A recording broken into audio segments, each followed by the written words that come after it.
ಸನ್ಮಾನ್ಯ ನಮ್ಮ ಕರ್ನಾಟಕ ರಾಜ್ಯ ಮುಕ್ತ ವಿಶ್ವವಿದ್ಯಾನಿಲಯದ ಕುಲಸಚಿವರಾಗಿರ್ತಕ್ಕಂಥ ಪ್ರೊಫೆಸರ್ ನವೀನ್ ಕುಮಾರ್ ಸರ್,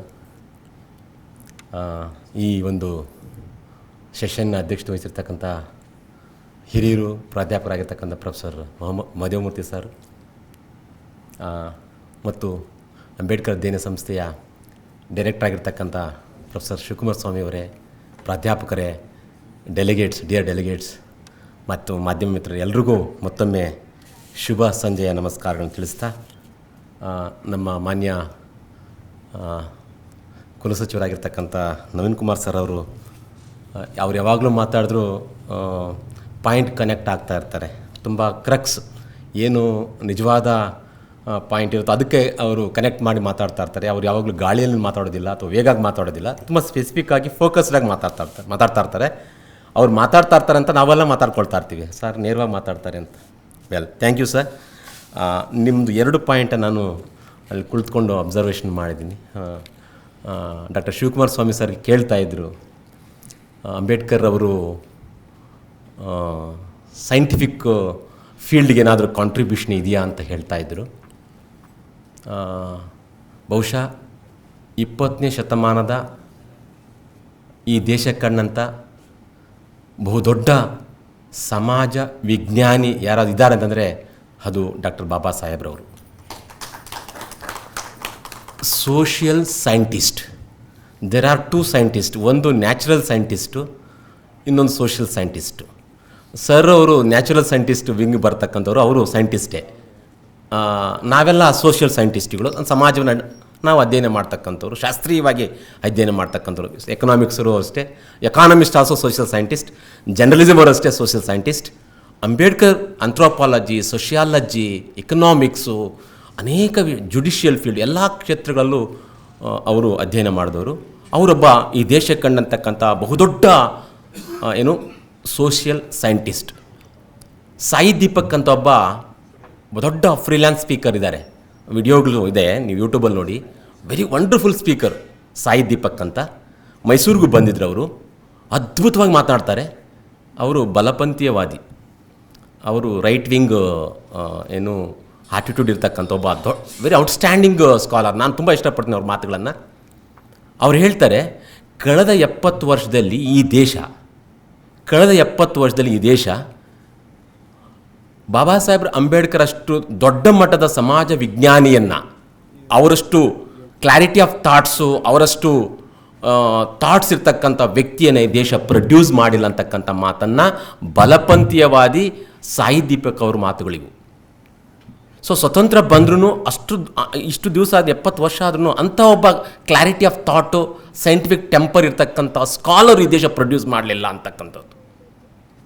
ಅಂದರೆ ಅಂಬೇಡ್ಕರ್ದು ನೋವು ಇಷ್ಟೇ, ಈ ದೇಶ ಮಾಡರ್ನಿಟಿಯನ್ನು ಮತ್ತು ಸೈಂಟಿಫಿಕ್ ಟೆಂಪರ್ಮೆಂಟನ್ನು ಒಪ್ಕೊಳ್ತಾ ಇಲ್ಲ ಅಂತ. ಮಾಡರ್ನಿಟಿ ಅಂತಕ್ಕಂಥದ್ದು ಅವ್ರು ಯಾಕೆಂದರೆ ದೇಶ ವಿದೇಶಗಳು ಹೋಗಿ ಬಂದಿದ್ದರು, ಗ್ಲೋಬಲ್ ಡೆವಲಪ್ಮೆಂಟ್ಸನ್ನು ತುಂಬ ಚೆನ್ನಾಗಿ ಗಮನಿಸಿದರು. ಅಂಬೇಡ್ಕರ್ ಅವರು ತನ್ನ ಬದುಕಿನುದ್ದಕ್ಕೂ ಯಾಕೆ ಈ ದೇಶ ಮಾಡರ್ನಿಟಿಯನ್ನು, ಯಾಕೆ ಈ ದೇಶ ಸೈಂಟಿಫಿಕ್ ಟೆಂಪರನ್ನು ಒಪ್ಕೊಳ್ತಾ ಇಲ್ಲ, ನಮ್ಮ ಸಮಾಜ ಯಾಕೆ ಎಫಿಷಿಯೆಂಟ್ ಆಗಿಲ್ಲ, ನಮ್ಮ ಸಮಾಜ ಸುಧಾರಣೆ ಆಗಬೇಕು ಅನ್ನೋದು ತಪ್ಪ, ಸಮಾಜದಲ್ಲಿ ಎಲ್ಲರೂ ಒಂದೇ ಆಗಿರ್ಬೇಕನ್ನೋದು ತಪ್ಪ, ಮನುಷ್ಯರು ಎಲ್ಲರೂ ಅಂತ ಹೇಳ್ಬೇಕು ತಪ್ಪ. ಈಗ ನೋಡಿ, ಉಪನಿಷತ್ ತಗೊಳ್ಳಿ, ವೇದಗಳು ತಗೊಳ್ಳಿ. ಉಪನಿಷತ್ತು ಒಂದು ಮಾತು ಹೇಳ್ತಾರೆ, ಏನಂತಂದರೆ ಸರ್ವಂ ಬ್ರಹ್ಮಂ ಅಂತಕ್ಕಂಥದ್ದು. ಸರ್ವಂ ಬ್ರಹ್ಮಂ ಅಂತಂದರೆ ಎಲ್ಲರ ಆತ್ಮದಲ್ಲೂ ಎಲ್ಲರ ಹೃದಯದಲ್ಲೂ ಎಲ್ಲರ ಆತ್ಮದಲ್ಲೂ ದೇವರಿದ್ದಾನೆ ಅಂತ ಅರ್ಥ. ಅಂದರೆ every human being is important ಅಂತ ಹೇಳುವಂಥ ಪ್ರಯತ್ನವನ್ನು ಮಾಡ್ತಾರೆ. ಯಾಕೆಂದರೆ ಸ್ವಾತಂತ್ರ್ಯ, ಸಮಾನತೆ, ಸ್ವಾಭಿಮಾನ, ಘನತೆ, ಗೌರವಗಳು ಇಲ್ಲದೆ ಅಂತ ಕಾಲಘಟ್ಟದಲ್ಲಿ ಜನರಲ್ಲಿ ಒಂದು ಮಾರಲ್ ಬೂಸ್ಟನ್ನು, ಎವರಿ ಇಂಡಿವಿಜುವಲ್ಸ್ ಇಂಪಾರ್ಟೆಂಟ್ ಅಂತ ಹೇಳುವಂಥ ಪ್ರಯತ್ನವನ್ನು ಮಾಡಿ ಎಲ್ಲರೂ ಮನುಷ್ಯರು ಒಂದೇ ಅನ್ನೋ ಒಂದು ಆ ಸೈಂಟಿಫಿಕ್ ಟೆಂಪರ್ಮೆಂಟನ್ನು ಅವರು ಮೊದಲು ಹೇಳ್ತಾರೆ. ಹಾಗೆಯೇ ಸಮಾಜವನ್ನು ಸೈಂಟಿಫಿಕ್ ಟೆಂಪರಿಂದ ವ್ಯಾಖ್ಯಾನಿಸ್ತಾರೆ. ಸಮಾಜ, ರಾಜ್ಯ, ರಾಷ್ಟ್ರ, ಸರ್ಕಾರ ಎಲ್ಲವನ್ನು ವ್ಯಾಖ್ಯಾನಿಸ್ತಾ ಹೋಗ್ತಾರೆ. ಟೇಕ್ ಫಾರ್ ಎಕ್ಸಾಂಪಲ್, ಅವರನ್ನು ಏನಂತ ಕರೀತಾರೆ ಅಂತ ಗೊತ್ತಾ? ಕೆಲವೊಂದು ವರ್ಗ ಬ್ರಿಟಿಷರಿಗೆ ಅವರು ಏಜೆಂಟ್ ಆಗಿದ್ದರು ಅಂಬೇಡ್ಕರ್ ಅವರು ಅಂತ ಒಂದು ಆರೋಪ ಇತ್ತು. ಆದರೆ ವಾಸ್ತವದಲ್ಲಿ ಅಂಬೇಡ್ಕರ್ ಅವರು ಒಬ್ಬ ಅಪ್ಪಟ ರಾಷ್ಟ್ರಪ್ರೇಮಿಯಾಗಿದ್ದ. ಅವ್ರು ಹೇಳ್ತಾರೆ, ನಾನು I am SC, I am ST, I am OBC, I am general ಅಂತ ಅವ್ರು ಹೇಳಿಲ್ಲ. V the people of India ಅಂತ ಕರೆದ್ರು. However this society has created him. ಈ ಸಮಾಜ ಎಷ್ಟೆಲ್ಲ ನೋವುಗಳನ್ನು ಕೊಟ್ಟರು, ಎಷ್ಟೆಲ್ಲ ಹಿಂಸೆಗಳನ್ನು ಕೊಟ್ಟರು, ಎಷ್ಟೆಲ್ಲ ತಾರತಮ್ಯ ಕೊಟ್ಟರು, ಎಷ್ಟೆಲ್ಲ ಕಷ್ಟಗಳನ್ನು ಕೊಟ್ಟರು, ವಿಷವನ್ನು ಕುಡಿದು ಅಮೃತವನ್ನು ಕೊಟ್ಟವರು ಬಾಬಾ ಸಾಹೇಬ್ರವರು. I want all people to be Indians first, Indians last, nothing else we the Indians ಅಂತ ಹೇಳ್ತಾರೆ. I wanted all the people to be Indians first, Indians last, nothing else but Indians ಅಂತಕ್ಕಂಥ ಮಾತನ್ನು ಹೇಳ್ತಾರೆ. ಕೊನೆ ಉಸಿರಿವರೆಗೂ ಅವರು ಭಾರತ ಭಾರತ ಅಂತಂದೇ ಅವ್ರು ಅಂದ್ಕೊಂಡು ಹೋಗಿದ್ದು.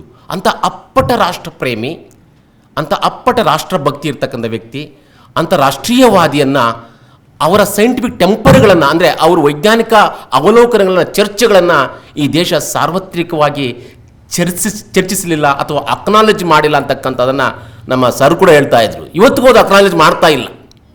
ದುರಂತ ಏನು ಗೊತ್ತಾ, ಇವತ್ತು ನಾವು ಸೈನ್ಸ್ ಆ್ಯಂಡ್ ಟೆಕ್ನಾಲಜಿ ಬಗ್ಗೆ ನಾವು ಮಾತನಾಡ್ತೀವಿ, ಸ್ಪೇಸ್ ಸೈನ್ಸ್ ಬಗ್ಗೆ ಮಾತಾಡ್ತೀವಿ, ಇಷ್ಟೆಲ್ಲ ಮಾಡ್ತೀವಿ, ಸೈನ್ಸ್ ಇನ್ನೋವೇಷನ್ಸ್ ಬಗ್ಗೆ ನಾವು ಮಾತಾಡ್ತೀವಿ.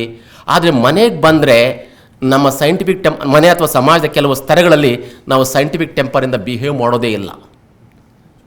ಟೇಕ್ ಫಾರ್ ಎಕ್ಸಾಂಪಲ್, ಒಂದು ರಾಕೆಟ್ ಲಾಂಚ್ ಆಗಿರ್ಬೋದು ಅಥವಾ ಇನ್ನೊಂದು ಯಾವುದೋ ಒಂದು ಕೆಲಸ ಮಾಡಿರ್ಬೋದು, ಅಲ್ಲಿ ನಾವು ಮಾಡ್ತಕ್ಕಂಥ ಕೆಲವು ಮಾಟ ಮಂತ್ರಗಳು, ಪೂಜೆಗಳು ಎಲ್ಲವೂ ಮಾಡ್ತಾ ಹೋಗ್ತೀವಿ. ಫಿಸಿಕ್ಸ್ ಲೆಕ್ಚರರು ಸ್ಪೇಸ್ ಸೈನ್ಸ್ ಬಗ್ಗೆ ಮಾತಾಡಿ ಮತ್ತೆ ರಾಹುಕಾಲ ಗುಳಿಕಾಲ ಅಂತ ಮಾತಾಡ್ತಾರೆ. ನನಗೆ ಗೊತ್ತಿಲ್ಲ ಸರ್. ಈ ಥರದ್ದು ಒಂದು ವಿಚಾರಗಳಿವೆ. ಅಂಬೇಡ್ಕರ್ ಅವರು ಆರ್ಟಿಕಲ್ 51AH ಅಂತಕ್ಕಂಥ ಒಂದು ಇದರಲ್ಲಿ ಹೇಳ್ತಾರೆ, develop scientific temperament, humanism, spirit of enquiry and reform. ವೈಜ್ಞಾನಿಕ ಮನೋಭಾವನೆ, ಮಾನವೀಯತೆ, ಜಿಜ್ಞಾಸೆ, ಸುಧಾರಣೆ ಮನೋಭಾವನೆ ಪ್ರತಿಯೊಬ್ಬ ನಾಗರಿಕನು ಬೆಳೆಸ್ಕೊಳ್ಬೇಕು ಅಂತ ಬಾಬಾ ಸಾಹೇಬ್ರವರು ಹೇಳ್ತಾ ಹೋಗ್ತಾರೆ. ನೋಡಿ, ಈ ಹಿನ್ನೆಲೆಯಲ್ಲಿ ನೀವು ನಾವು ಸೈಂಟಿಫಿಕ್ ಆಗಿ ಯೋಚನೆ ಮಾಡಿದ್ರೆ ಆಯಿತು. ಸೈಂಟಿಫಿಕ್ ಆಗಿ ನಾವು ಯೋಚನೆ ಮಾಡಿ ನಮ್ಮ ಆರಿಜಿನ್ ಯೋಚನೆ ಮಾಡಿ ಮಾನವ ಉಗಮನಾಕ ಆಚರಣೆ, how man as how is race and how is what you say how man evolution as an what you say you will find it. ಮನುಷ್ಯನ ವಿಕಸನವನ್ನು ನೀವು ಹೇಗೆ ನೋಡ್ಲಿಕ್ಕೆ ಸಾಧ್ಯ ಆಗುತ್ತೆ? ಮಂಗನಿಂದ ಮನುಷ್ಯನ ಮಾನವನಾದ ಅಂತ ನಾವು ನಂಬ್ತೀವಿ. ಡಾರ್ವಿನ್ ಹೇಳ್ತಾರೆ, ನೀವು ಒಂದು ನಿಮಿಷ ಯೋಚನೆ ಮಾಡಿ, ಮನುಷ್ಯನ ಒಂದು ಅನಾಟಮಿನ ಪ್ರಾಣಿಶಾಸ್ತ್ರವನ್ನು ನೀವು ಯೋಚನೆ ಮಾಡಿ, ಮನುಷ್ಯನ ಪ್ರಾಣಿಶಾಸ್ತ್ರ ಎಲ್ಲ ಮನುಷ್ಯರು ಪ್ರಾಣಿಶಾಸ್ತ್ರ ಒಂದೇ ಇರುತ್ತೆ. ಮನುಷ್ಯನ ಉಗಮ ನೀವು ನೋಡಿದಾಗ ಮಂಗನಿಂದ ಮಾನವನಾದ ಅಂತಕ್ಕಂಥ ನಾವು ಡಾರ್ವಿನ್ ಥಿಯರಿ ಬಗ್ಗೆ ನಾವು ಮಾತನಾಡ್ತೀವಿಯೋ, ಈಗ ಒಂದು ಕಾಲದಲ್ಲಿ ನಾವು ಆಫ್ರಿಕಾದಿಂದ ವಲಸೆ ಬಂದವರು, ಈಗ ಸುಮಾರು 3 ಲಕ್ಷ ವರ್ಷಗಳ ಹಿಂದಗಡೆ ಆಫ್ರಿಕಾದಿಂದ ವಲಸೆ ಬಂದವರು, ಎಲ್ಲರೂ ವಲಸಿಗರೇ ಈ ದೇಶ. ಅಲ್ಲಿಂದ ಬಂದವರು ಆನಂತರ ಸುಮಾರು ವರ್ಷಗಳ ಹಿಂದಗಡೆ ನಾವು ಅಥವಾ ಶತಮಾನಗಳ ಹಿಂದಗಡೆ ನಾವು ಬದುಕನ್ನು ಕಟ್ಕೊಂಡಿದ್ದೀವಿ. ಮನುಷ್ಯರು ಅನಾಟಮಿಯನ್ನು ನಾವು ಗಮನಿಸಿದಾಗ, ಮನುಷ್ಯ ಹೇಗಾದ ಅಂತಂದಾಗ ಅಲ್ಲಿ ಯಾವುದೇ ಜಾತಿ ಧರ್ಮ ಕುಲ ಇಲ್ಲ. ನಾವು ಕಟ್ಟಿಕೊಂಡ ಸಂಪ್ರದಾಯಗಳು ಇವೆಲ್ಲ. ಆರಂಭದಲ್ಲಿ ಮನುಷ್ಯನು ಎಲ್ಲರೂ ಒಂದೇ. ಪ್ರತಿಯೊಬ್ಬ ಮನುಷ್ಯನು ಇವತ್ತು ಅಮೆರಿಕದ ಮನುಷ್ಯನು ಒಂದೇ, ಭಾರತೀಯದ ಮನುಷ್ಯನು ಒಂದೇ. ದೇಶಗಳು ಅಂದರೆ ಗಡಿಗಳು ಹಾಕ್ಕೊಂಡಿದ್ದೀವಿ ಅಷ್ಟೇ, ಜಾಗ್ರಫಿಕಲ್ ಬೌಂಡ್ರೀಸ್ ಹಾಕ್ಕೊಂಡಿದ್ದೀವಿ. ನಮ್ಮ ಜಾಗ್ರಫಿಕ್ ಬೌಂಡ್ರೀಸ್ ಒಳಗಡೆ ಸೋಷಿಯಲ್ ಬೌಂಡ್ರೀಸ್ ಹಾಕ್ಕೊಂಡಿದ್ದೀವಿ ಅಷ್ಟೇ. ಆದರೆ ಈ ಗೋಡೆಗಳನ್ನು ಮೀರಿ ಬದುಕುವಂಥ ವ್ಯಕ್ತಿತ್ವವನ್ನು ನಾವು ಕಟ್ಕೊಳ್ಬೇಕಾಗತಕ್ಕಂಥದ್ದು, ಅದು ಸೈಂಟಿಫಿಕ್ ಟೆಂಪರ್ಮೆಂಟ್ ಅಂತಕ್ಕಂಥದ್ದು. ನೀವು if you observe caste or casteism, you are become a lesser human being. You mean to tell that you belongs to only your community. ನೀವು ಜಾತಿ ಅಥವಾ ಜಾತಿ ವ್ಯವಸ್ಥೆಯನ್ನು ಆಚರಣೆ ಮಾಡೋದಾದರೆ ನೀವು ನಿಮ್ಮ ವ್ಯಕ್ತಿತ್ವವನ್ನು ಕುಬ್ಜಿಸಿಕೊಳ್ಳುವುದಾಗೆ ಪ್ರಯತ್ನ ಅಷ್ಟೇ. ನಾನಷ್ಟೇ, ನನ್ನ ವ್ಯಕ್ತಿತ್ವ ಅಷ್ಟೇ, ನಾನು ಒಂದು ಜಾತಿ ಸೀಮಿತವಾಗಿರೋದನ್ನು ಅದು ಆಚೆಗೆ ನನಗೆ ಗೊತ್ತಾಗೋದು ಬೇಡವಾ? ಇವ್ರು ಯಾರಿಗೂ ಅಷ್ಟೇ ಜಾತಿಗೆ ಸೀಮಿತರಾಗಿಲ್ಲ. ಸೊ ಅಂದರೆ ಕಾಸ್ಟು ಅಥವಾ ಇನ್ಯಾವುದೋ ಡಿಸ್ಕ್ರಿಮಿನೇಷನ್ ನಾವು ಮಾಡ್ತಾ ಹೋದರೆ ವಿ ವಿಲ್ ಕ್ರಿಪ್ಪಲ್ ಅವರ್ ಪರ್ಸನಾಲಿಟಿ ಅಂತಕ್ಕಂಥದ್ದು. That is what the scientific temperament. ಜಾತಿ ಅಂದರೆ ಕುವೆಂಪು ಹೇಳಿದಷ್ಟೇ, 100 ಮತಗಳನ್ನು ದೂಡುವಂಥ ವಿಶ್ವಮಾನವನಾಗುವಂತಕ್ಕಂಥದ್ದು, ಗ್ಲೋಬಲ್ ಸಿಟಿಸನ್ ಆಗೋಂತಕ್ಕಂಥದ್ದು.